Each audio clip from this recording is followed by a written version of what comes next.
దేవునికి స్తోత్రాలు. మీ అందరికీ నా హృదయపూర్వక వందనాలు. Praise the Lord. ఈ ఉదయకాల సమయంలో అపోస్తల కార్యాలు 11వ అధ్యాయం 14వ వచనం చదువుకుందాం. నీవును నీ ఇంటి వారందరూ ఏ మాటల వలన రక్షణ పొందుదురో ఆ మాటలు అతడు నీతో చెప్పును. దేవునికి స్తోత్రం. హల్లెలూయా. మనకి రక్షణ లేనప్పుడు ఎవరో ఒకరి ద్వారా దేవాది దేవుడు మనతో మాట్లాడి మనం రక్షణ పొందుకునేలాగా ఆయన కృప మనకి అనుగ్రహిస్తారు. ఈ వాక్యము కొర్నేలు గురించి రాయబడి ఉంది. కొర్నేలు మనందరికీ తెలుసు కదండి. ఆయన ఒక అన్యుడైనా కానీ దేవుని యందు చాలా భయభక్తులు కలిగి నీతి న్యాయాలు తప్పకుండా అవన్నీ జరిపిస్తూ కూడా దేవుణ్ణి ఎంతో ప్రేమిస్తూ దేవుని యందు భయభక్తులు కలిగి చాలా వినయ విధేయతలో చూపిస్తూ ఉన్నాడు. అన్యుడైనా కానీ కొర్నేలు కానీ ఆయన దేవుణ్ణి నమ్ముకున్నాడు, దేవుణ్ణి విశ్వసించాడు, దేవుని బాటలో నడుస్తున్నాడు. కానీ వాళ్ళకి రక్షణ లేదంట. ఎందుకంటే రక్షణ బాప్తిస్మం అనేది వాళ్ళకి తెలీదు. ఎందుకంటే వాళ్ళు అన్యులు కాబట్టి. అప్పుడు దేవాది దేవుడు కొర్నేలు ప్రవర్తన అలాగే ఆయన చేసే ప్రతి కార్యాలు కూడా దేవుడు చూశాడు. చూసి ఒక దూతను పంపి తనతో మాట్లాడుతున్నాడండి. నేను నీ దగ్గరికి నీ ఇంటి వారందరూ బాగుపడాలంటే కనుక నేను ఒక అతన్ని నీ దగ్గరికి పంపిస్తాను అని వారు నీకేం చెప్తారో ఆ మాటల ద్వారా నువ్వు రక్షణ పొందుతావు, నువ్వు రక్షణ బాప్తిసం పొందుతావు, నా ఆత్మని నీకు అనుగ్రహిస్తాను అని దేవుడు కొర్నేలుతో మాట్లాడాడు. అలాగే కొర్నేలుతో ఇక్కడ ఒక దేవదూత వచ్చి ఆవిడతో మాట్లాడింది. అలాగే మరి ఈయన్ని రక్షించటానికి దేవుడు ఎవరిని ఏర్పరచుకున్నారంటే పేతురు గారిని. పేతురు గారు ఒక అన్యుల దగ్గరికి వెళ్ళడం కానీ, యూదులు కాని వాళ్ళతో మాట్లాడడం కానీ, సుంకర్లతో మాట్లాడటం కానీ, అలాగే చాలామంది ఏంటంటే సున్నతి లేని వారితో కూడా మాట్లాడడం కానీ ఆయన జరిగేది కాదు. ఎందుకంటే అపవిత్రతమైన అన్నిటిని కూడా ఆయన ఎప్పుడు దూరంగా ఉంచేవాడు అన్నమాట. ఎందుకంటే దేవుడికి భయభక్తులు కలిగి ఆయన పరిశుద్ధంగా ఉన్నాడు. పరిశుద్ధులతోనే కలిసి ఆయన సువార్త చేయటం కానీ, ఎక్కడికి వెళ్ళాలన్నా పరిశుద్ధుల దగ్గరికి వెళ్ళి చేయటం, అలాగే యూదులతో మాట్లాడడం అనేది జరిగేది. కానీ మరి కొర్నేలు అనే ఒక ఆయన యూదుడైతే కాదు, ఒక అన్యజనుడు అన్నమాట అండి. అన్యజనుడు కానీ దేవుని యందు భయభక్తులు కలిగినవాడు, నీతి న్యాయాలు తప్పనివాడు, యథార్థత కలిగినవాడు. కానీ ఆయనకి దేవుడు అంటే చాలా ప్రేమ. కానీ వాళ్ళ ఇంట్లో ఏమీ లేదండి, రక్షణ లేదు. మరి ఆ రక్షణ పొందాలి అంటే కనుక ఆయనకి రక్షణ మార్గంలో నడిపించే వాళ్ళు ఎవరంటే కనుక పేతురు గారు. మరి పేతురు గారు అన్యుడు కదా, మరి అన్యుడి దగ్గరికి ఎలా వెళ్తాడు? వెళ్ళడు. కానీ మరి ఇప్పుడు దేవాది దేవుడు కొర్నేలుని మార్చాడు, అలాగే పేతురు గారిని కూడా మార్చాడు. పేతురు గారు ఆల్రెడీ పరిశుద్ధుడే కదా, మరి ఆయన ఎలా మార్చాడంటే మరి ఆయన అన్యుడి దగ్గరికి వెళ్ళను అని ఆయన తీర్మానం చేసుకుని ఉన్నప్పుడు మరి ఆయన వెళ్ళాలి, రావాలి, కొర్నేలు దగ్గరికి వచ్చి ఆయన దగ్గరికి వచ్చి ఆయన పరిశుద్ధ గ్రంథం నుంచి వివరించాలి, అలాగే ఆయన ద్వారా రక్షణ బాప్తిసం ఇవ్వాలి. కాబట్టి అన్యులు అనే భేదాన్ని దేవుడు ఒక దర్శనం ద్వారా తీసేశాడు. మీకు అందరికీ తెలుసు కదండి. ఆయన ఒక దినాన్ని చాలా ఆకలిగా ఉన్నప్పుడు ఒక దర్శనం కనిపిస్తుంది.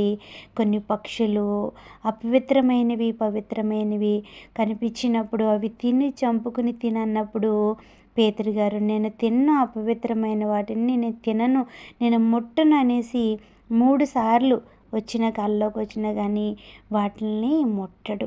అప్పుడు అనుకుంటాడు అనమాట, ఎందుకు నాకు ఈ దర్శనం కనిపించింది, నాకు దేవుడు ఏం చెప్పాలనేసి అనుకుంటున్నారనేసి ఆయన అనుకున్నప్పుడు కొర్నేలు దగ్గర నుంచి 2 దూతలు వెళ్ళి ఆయన పిలుచుకుంటారు. అప్పుడు పేతురు గారు ఆలోచిస్తారన్నమాట. అవును, దేవుడు అపవిత్రమైనది పవిత్రమైనది ఆయనకి తెలుసు. ఎందుకంటే మనమైతే పై రూపాన్ని చూస్తాం, కానీ దేవుడైతే మన హృదయాంతరంగాల్ని చూసే దేవుడు కదండి.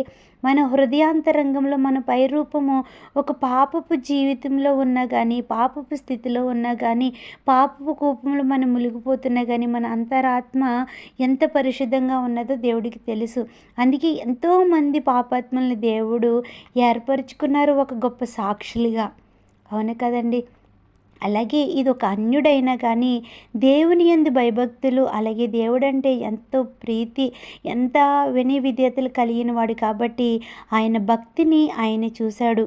కానీ అక్కడ దేవుడు వీళ్ళ అన్య జాతి వాళ్ళు, వీళ్ళ ఆ జాతి ఈ జాతి అనేది భేదం లేకుండా వారిని హృదయాంతరంగల దేవుడు ఎరిగిన దేవుడు కాబట్టి ఆయన పట్ల ఎంతో ప్రేమ, భయము, భక్తితో మన దేవుడంటే ఎంతో వినయంతో ఉన్నాడు. కాబట్టి పేతురు గారిని ఏర్పరచుకుని ఆయన ద్వారా రక్షణ బాప్తిసము ఇవ్వడానికి దేవుడు ఏర్పరచుకున్నారు.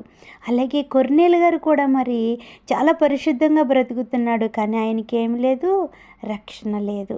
ఆ పేతురు గారి ద్వారా ఈయనకి రక్షణ మాటలు చెప్పి రక్షణ బాప్తిసం తీసుకున్నాడు. అలాగే పరిశుద్ధాత్మ దేవుడు ఎలాగైతే పేతురు గారి పైన ఇంకా వారి శిష్యులపై ఎలాగైతే ఉందో కింద వచనాల్లో చూస్తే, నేను మాట్లాడనారంభించినప్పుడు పరిశుద్ధాత్మ మొదట మన మీదికి దిగిన ప్రకారము వారి మీదికి దిగెను. దేవునికి స్తోత్రం, హల్లెలూయా.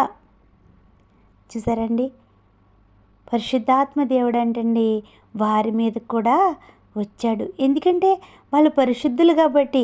ఇంకా కింద వచనాలు చూస్తే, అప్పుడు యోహాను నీళ్లతో బాప్తిసం ఇచ్చెను, కానీ మీరు పరిశుద్ధాత్మలో బాప్తిసము పొందిరని ప్రభువు చెప్పిన మాట నేను జ్ఞాపకం చేసుకుంటుని. యేసుక్రీస్తు ప్రభువారు చెప్తారు కదండి, మీరు పరిశుద్ధాత్మలో మీరు బాప్తిసం ఇస్తారని. చూసారండి, కొర్నేలు గారు ఎలాంటి బాప్తిసం తీసుకున్నారండి? ఆత్మ బాప్తిసం తీసుకున్నారు. అంటే ఎంత పరిశుద్ధంగా ఆయన బ్రతికారు, ఎంత వినయ విధేయతలు కలిగి దేవుని యందు భయభక్తులు కలిగి ఆయన ఉన్నారండి. చాలా భయభక్తులు కలిగి ఉన్నారు కదండి. 10వ వచనంలో కూడా చూసుకుంటే ఆయన గురించి, ఆయన ఎంత గొప్ప దైవజనుడు, ఆయన ఎంత దేవుడి యందు భయభక్తులు కలిగి ఉన్నాడో కూడా మనకి ఇక్కడ తెలుస్తూ ఉంటుందండి. ఆయన ఒక శతాధిపతి అయి ఉండి కూడా దేవుని యందు భయభక్తులు కలిగి ఉన్నాడండి. చూసారు, కింద 10వ అధ్యాయము 2వ వచనంలో చూస్తే, అతడు తన ఇంటి వారందరితో కూడా దేవుని యందు భయభక్తులు గలవాడై ఉండి ప్రజలకు బహుధర్మము చేయుచు ఎల్లప్పుడూ దేవునికి ప్రార్థన చేయువాడు. చూసారండి, వారి కుటుంబం అంతా కూడా దేవుడంటే ఎంతో భయభక్తులు కలిగి ఉన్నారంటండి. జనాలందరికీ కూడా బహుధర్మం అంటండి, కొంచెం ధర్మం కాదు, చాలా ఎక్కువ బహుధర్మం చేస్తూ ఎప్పుడునంటండి దేవుణ్ణి ప్రార్థన చేస్తూ ఉండేవారంటండి. అందుకే కదండి మరి దేవుడు పేతురు గారిని ఏర్పరచుకుని ఆయన ద్వారా కొర్నేలు ఇంటి వారందరూ కూడా పరిశుద్ధాత్మతో బాప్తిసం పొందటానికి దేవుడు అనుగ్రహించాడు. మరి అటువంటి కృపను మనం పొందుకోవాలి. ఎందుకంటే మనం బాప్తిసం తీసుకున్నాము, పరిశుద్ధంగా బ్రతుకుతున్నాము అని అనుకుంటున్నాము, కానీ మన అంతరంగంలో కూడా మన ఆత్మీయతలో మనం అంతరంగంలో కూడా మనం ఎటువంటి పాపాలు చేస్తున్నామో మన ఇరుగు పొరుగు వారు, మన చుట్టుపక్కల వారు మనం చూడలేకపోవచ్చు, కానీ మన దేవుడు మనతోనే చూస్తూ ఉంటాడండి. ఎందుకంటే ఆత్మ దేవుడు కదండి ఆయన. మన అంతరంగంలో ఉన్న దేవుడు మన హృదయాంతరంగంలో ఉన్న ఆలోచనలన్నిటినీ కూడా ఆయన ఎరుగుతాడు. అందుకని మనము ఆయనకి భయపడి ఉండాలి.